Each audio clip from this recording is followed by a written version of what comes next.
Olá pessoal, então na segunda parte dessa aula nós vamos começar a falar com mais especificidade um exemplo de um ciclo, termodinâmico prático. Vamos falar sobre o ciclo de Otto, que representa aproximadamente um motor a combustão, nesse caso um motor a gasolina ou um motor movido a etanol, que comumente é conhecido como motor quatro tempos. E esse tipo de motor, o livro-texto, inclusive, ele traz 6 etapas da execução do ciclo do motor, mas o que a gente tem, na verdade, a gente pode resumir assim, esses chamados 4 tempos aqui, onde temos esses dois primeiros, admissão, compressão. Eu estou juntando aqui explosão e energia, que basicamente é a mesma etapa, no mesmo tempo desse motor, e o final a parte de exaustão. Então, os 4 tempos tradicionais de um motor a combustão interna: admissão, compressão, explosão e exaustão. Vamos ver com mais detalhes agora como é que funciona isso em cada uma das etapas. Isso aqui é uma representação esquemática, que a gente está representando aqui um cilindro de um motor. E os motores em geral têm 3 ou 4 ou 6 ou mais cilindros, mas são raros os motores que funcionam apenas com um cilindro. Estão mais vinculados a, por exemplo, veículos, motocicletas, que é mais comum ter um único cilindro. Principalmente motocicletas de baixa cilindrada. Bom, mas como é que funciona? Vamos fazer essa aqui por etapas. Então, nessa primeira etapa de admissão, o que a gente tem? Nós temos também a representação aqui das duas válvulas por cilindro. Existem alguns motores que têm 4 válvulas por cilindro, mas em geral nós podemos ter apenas duas, uma para a válvula de admissão e uma válvula de exaustão, e além de uma vela para cada um dos pistões. Bom, o que nós temos então? A válvula de admissão ela abre, fazendo com que a mistura de ar e combustível possa entrar para dentro do cilindro, para dentro da câmara de combustão do motor.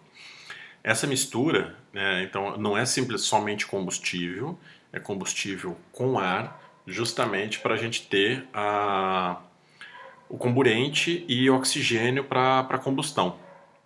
E o combustível, quando ele também não entra na forma líquida dentro da câmara de combustão. Ele é jateado com um jato, no caso vocês já devem ter ouvido falar, dos bicos de injetores. Basicamente o que ele faz é fazer um spray, fazendo com que ele seja vaporizado dentro da câmara. Então você vai ter aqui um ambiente saturado com essa mistura de ar e combustível.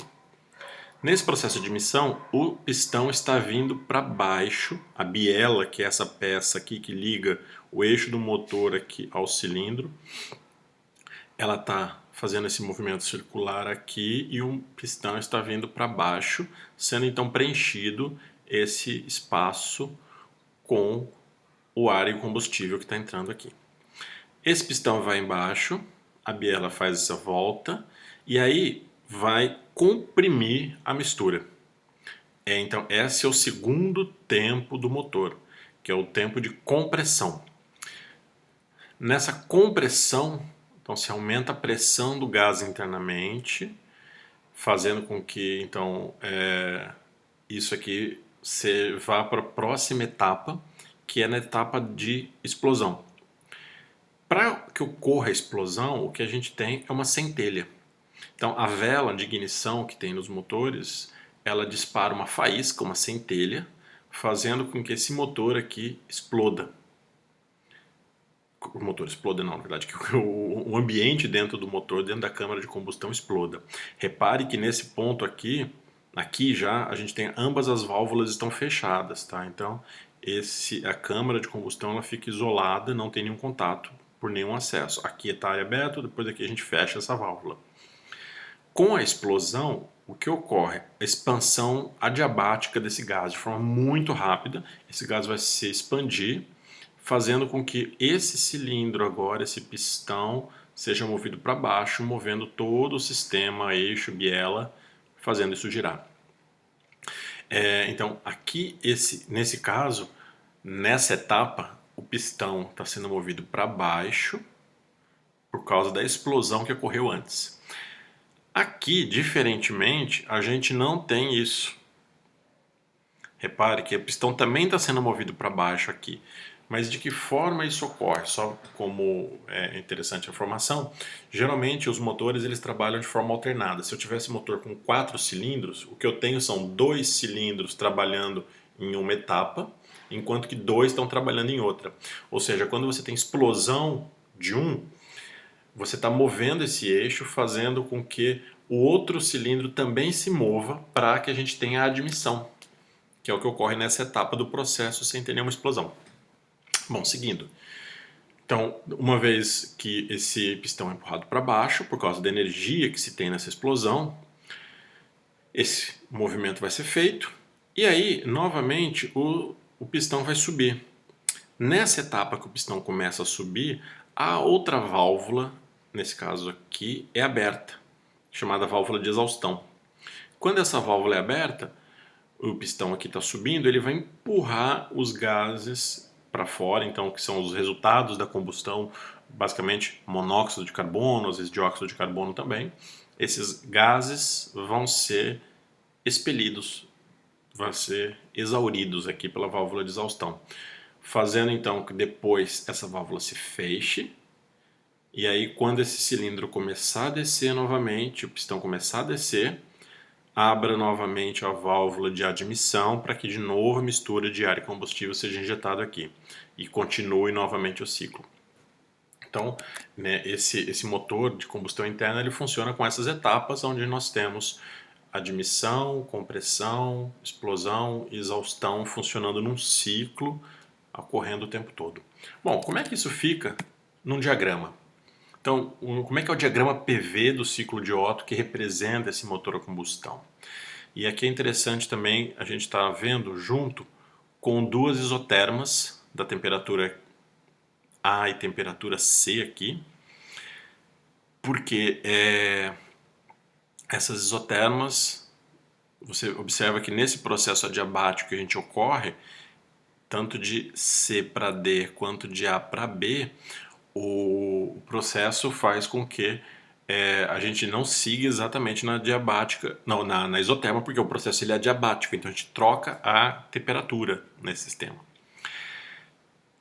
Então, como é que funciona o motor, né? Então, ele partindo de um motor, de um ponto de origem aqui, ele tem que ser levado até um ponto inicial A, e isso, para que esse motor saia da origem que está no volume 2, venha para o volume 1 aqui, que é quando o sistema vai iniciar o ciclo, a gente precisa dar uma forcinha, literalmente, para esse motor quando o motor está parado. Para isso que a gente tem o chamado motor de arranque, motor de partida. É um motor elétrico que, funcionando com a bateria, quando se dá a partida no motor, ele vai fazer com que se tenha esse primeiro giro antes de haver nenhum tipo de explosão. É mais ou menos o mesmo processo que se faz também quando se pega o carro chamado no tranco. Né? Você faz o motor funcionar antes de haver algum tipo de explosão. Mas para que isso funcione, você tem que colocar o motor no ponto de iniciar o ciclo. E nesse caso aqui é o ponto A. Estando aqui então no ponto A, o processo adiabático de A para B vai ocorrer aqui, onde a gente tem um aumento de pressão, temos uma compressão adiabática. Depois, de B para C, a gente tem, né, um processo isocórico, onde a gente recebe calor, ou seja, aconteceu após a explosão. Depois, de C para A, novamente um processo adiabático. E aí, então, de D para A, voltando, né, de C para D, desculpa, novamente o processo adiabático. Depois, de D para A, voltando ao ponto de origem, a gente tem a exaustão, ou seja, a troca de calor agora para a fonte fria. Então, né, repare que aqui a gente vai ter essas etapas de recebimento de calor aqui em B para C e fornecimento de calor de D para A. Retornando aqui de B para C e depois... Não, isso aqui não está representado aqui. Aqui não estão as etapas igual que estão ali no desenho, achei que tivesse, mas enfim. E aqui quando você tem a exaustão, então essa troca de calor aqui para a fonte fria, que no caso é o ambiente externo. E aí uma vez que o motor está em ciclo de A, ele volta para B assim por diante, fazendo essa etapa até quando se desligue, que daí ele vai voltar para um ponto de origem aqui. A eficiência do ciclo de Otto, né? A eficiência do ciclo de Otto ela é dada por essa relação aqui, de uma relação da proporção de compressão, V1 e V2. Então, essa razão entre o volume 1 e o volume 2 elevado a gama menos 1, né? Lembrando que o gama é aquela constante para os gases, aqui estou tratando o ar como um gás ideal, né, para a gente ter isso, ou um gás diatômico, geralmente usa 1.4, a gente consegue então chegar no valor da eficiência do ciclo de Otto. Em geral, os motores a combustão interna com gasolina vão ter uma taxa de compressão entre 8 a 12, né, essa taxa de V1 por V2. E aí a gente utiliza o valor típico de gama como 1.4. A gente vai depois fazer esse problema para calcular essas eficiências, mas é esse que é o que nós temos em geral, né, nessas taxas de compressão. Os motores, quando funcionam com outros combustíveis ou outros projetos, vão ter algumas variações, mas normalmente nós temos essa taxa de compressão de 8 a 12. E de forma, né, informativa, mas que é muito interessante a gente ter isso para discussão, a eficiência real de um motor a combustão varia em torno de 15 a 20%. Então reparem, a gente tem 15 a 20% eficiência real de um motor a combustão. Isso significa que a gente está desperdiçando 80, 85% da energia disponível para movimento. Ou seja, a energia disponível que a gente teria para esse motor está sendo usada como atrito, está sendo desperdiçada e não está sendo utilizada como movimento. Os motores elétricos que a gente tem hoje nos carros híbridos ou nos carros elétricos também, totalmente elétricos, eles têm uma taxa de eficiência bem mais alta, porque esses motores em si têm uma eficiência muito maior. O motor elétrico ele tem uma eficiência bem maior do que o motor a combustão interna. Bom, e aqui, representando para vocês o ciclo diesel, que é um pouco diferente daquele que a gente viu, o ciclo de Otto, mas é o motor, o ciclo que representa a combustão de um motor a diesel. Lembra que eu já comentei com vocês, é um pouco diferente o motor a diesel porque ele não tem ele não precisa da centelha. A própria compressão do combustível, né, faz com que ele tenha a explosão acontecendo. E diferente, eu não vou entrar nesse detalhe agora porque isso é assunto da aula que vem, mas diferente do outro, a curva, né, que a gente aqui ele segue uma curva, duas adiabáticas e duas curvas a pressão uma curva a pressão constante e uma a volume constante. Então eu tenho uma isovolumétrica e uma isocórica aqui. Reparem a diferença que aqui eu tinha duas relações a volume constante e aqui eu tenho uma a pressão constante e uma a volume constante. Em geral, e aqui tem a forma da gente calcular essa eficiência, né, do motor a diesel, dada entre as diferenças de temperaturas, e note que agora eu tenho aqui temperaturas diferentes para cada um dos pontos, né, ponto 1, ponto 2, ponto 3 e ponto 4 tem temperaturas diferentes, temperatura A, B, C e D.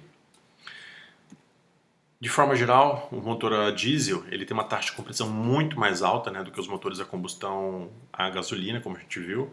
Varia na faixa aqui de 15 a 25 para 1, dependendo do tipo de motor.